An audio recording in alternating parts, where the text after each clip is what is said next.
Everybody like and subscribe, praise the bell icon. Story number 1. In the winter of 1997, a small toy store called Whittle's Wonders sat on the edge of a dying strip mall in suburban Ohio.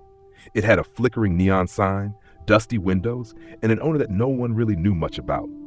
The shop had opened seemingly overnight. No grand opening, no ads, just shelves fully stocked with outdated dolls, clockwork monkeys, porcelain clowns, and mechanical toys from a time long before the mall had started to rot. Locals called it creepy, but curiosity always won in the end. It was run by an old man named Mr. Whittle, pale, silent, with liver-spotted hands that moved too fluidly for someone his age. He never spoke unless spoken to, and even then his words felt off, cold, like he was just mimicking the idea of conversation. The strange part wasn't just Mr. Whittle, it was the toys. People swore they saw them move. A child once ran out screaming that a teddy bear blinked. Another swore a wind-up ballerina turned her head to look at her when her mother wasn't watching. Then came the disappearance of 9-year-old Lucas Parr. It happened just before Christmas. His mother took him shopping, turned her back for less than a minute while browsing clearance board games, and he was gone. The mall was locked down, searched top to bottom. Nothing. No signs of struggle, no footage, except the security cameras outside Whittle's had glitched out from exactly 3:07 p.m. to 3:11 p.m. The same 4 minutes Lucas vanished. Police chalked it up to coincidence. Others didn't. Within days, Whittle shut down. Overnight again, the storefront emptied. No sign of Mr. Whittle. The only thing left was a single wind-up monkey in the window. Its eyes painted a deep blood red. It clutched cymbals but never moved, not even when wounded. Locals said it was cursed, that it had something to do with Lucas. No one could prove it, but parents started warning their kids to stay away from the monkey store. 20 years later, in 2017, a developer began restoring the mall. One of the construction crews was told to gut the old toy shop. A worker named Daryl was assigned to clean out the back rooms. He joked to his team about cursed dolls and missing kids, but when he went in, he didn't come out. At first, they thought he'd just gone to the restroom, but when they checked, he was gone. Not a trace. His tools were found neatly placed on a counter. His walkie-talkie sat next to them, still turned on, but there was a faint sound crackling through it, an old music box tune, distant and warped, playing over and over. No one could explain it. A search of the back revealed something the original blueprints never showed, a hidden door behind a rotting shelf. When police arrived and pried it open, they found a narrow staircase leading underground to a chamber filled with shelves of dismembered toys. But worse, scattered among them were tattered remnants of children's clothes, a faded backpack, a shoe. Daryl was never found. The investigation was quietly buried. No charges were ever filed. The mall was shut down permanently and demolished the following year. But here's the part that still haunts people today. Just before the building was razed, a local photographer snuck in to document the space. In his last shot, you can clearly see the wind-up monkey sitting on a busted shelf. It's not holding its cymbals anymore. Its hands are stretched out, fingers long and jointed like a puppet's. Its eyes are no longer painted red. They're glass, and they glint like something alive. No one knows where the monkey went after demolition. But there are whispers. Toy collectors sometimes mention a strange piece that shows up at estate sales or antique shops. A monkey that seems to stare a little too long. One that's never in the same spot you left it. Some say if you hear the faint sound of cymbals clashing in the middle of the night, it's already too late. The toy has found you, and it never comes alone. Story number 2. In the fall of 2003, there was a small chain toy store called Tinker Time Toys that went out of business across several states after a series of bizarre, unexplainable events. But the most disturbing case came from their store in Burlington, Vermont. Unlike the others, this location was the last to close, and for good reason. A college student named Erin took a seasonal job there to make some extra cash before the holidays. She was quiet, responsible, and not the type to get spooked easily. Her shifts were mostly evening, and on weekdays, she'd often be the only one closing up. At first, the job was simple: shelving plushies, resetting displays, helping the rare late-night customer.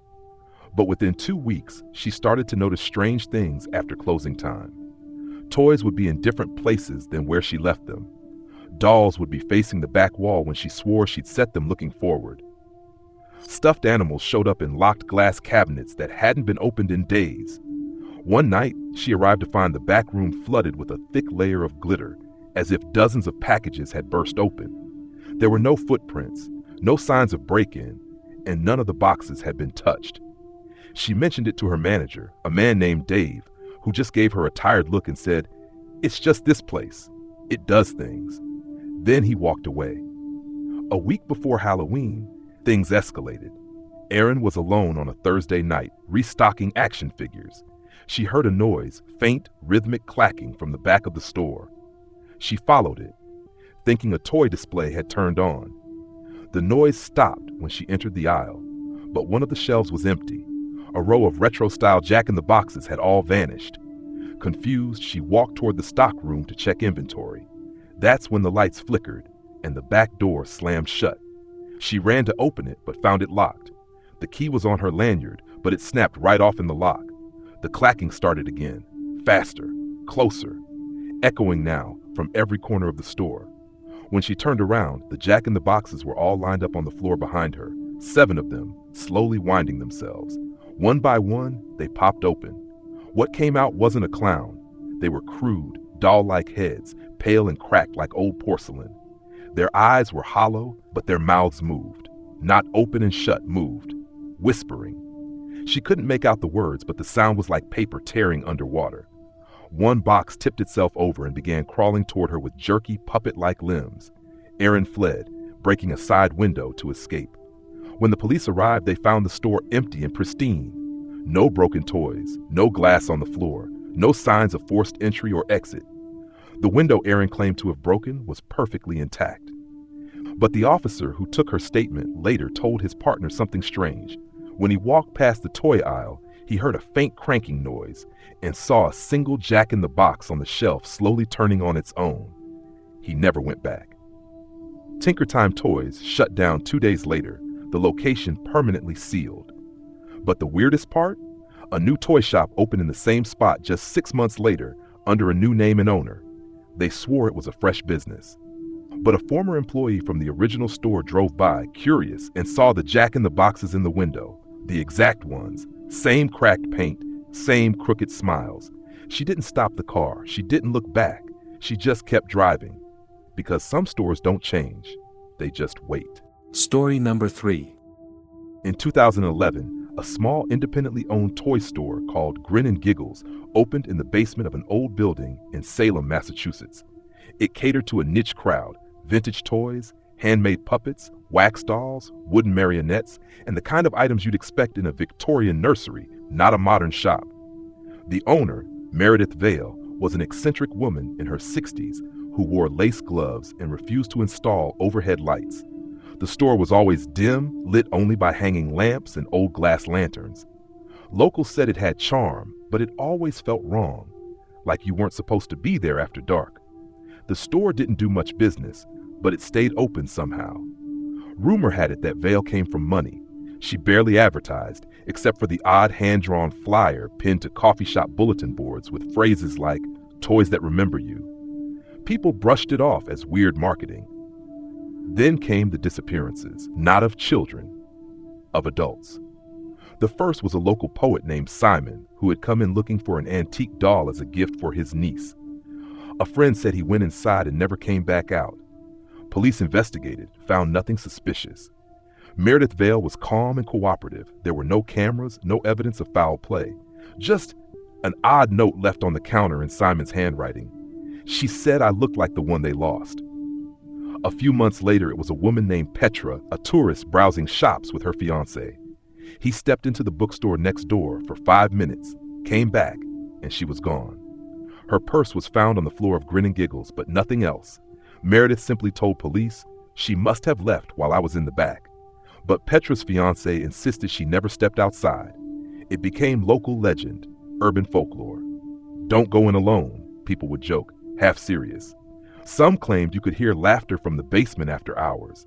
Not the cheerful kind, dry, high-pitched, and repetitive, like someone pretending to laugh and forgetting when to stop. A year later, the building's landlord went down to investigate a complaint about a foul odor seeping through the floor above the toy store. When he entered through the back entrance, he found the shop abandoned, dusty, untouched, like it hadn't been entered in weeks. Toys still arranged neatly on shelves, a mobile of tiny wooden figures spun slowly despite the air being perfectly still. Behind the counter was a narrow doorway, one that hadn't been on the original blueprints. It led to a small storage room. Inside were dozens of handcrafted marionettes, each one incredibly lifelike, too lifelike. The detail was unsettling: wrinkles, scars, even tattoos. The landlord called the police. Forensics later confirmed what the town feared. The dolls were made with real human hair, and some had fragments of organic material beneath the wax. The one that looked like Petra had her exact facial features. The one that resembled Simon had his handwriting carved into its wooden back. Meredith Vale was never found.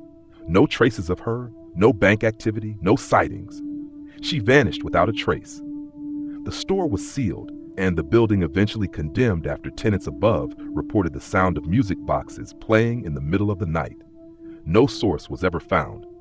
Some say the dolls are still down there, locked in that room, smiling in the dark. But every now and then, in different parts of the country, small toy shops pop up under the same name: Grin and Giggles.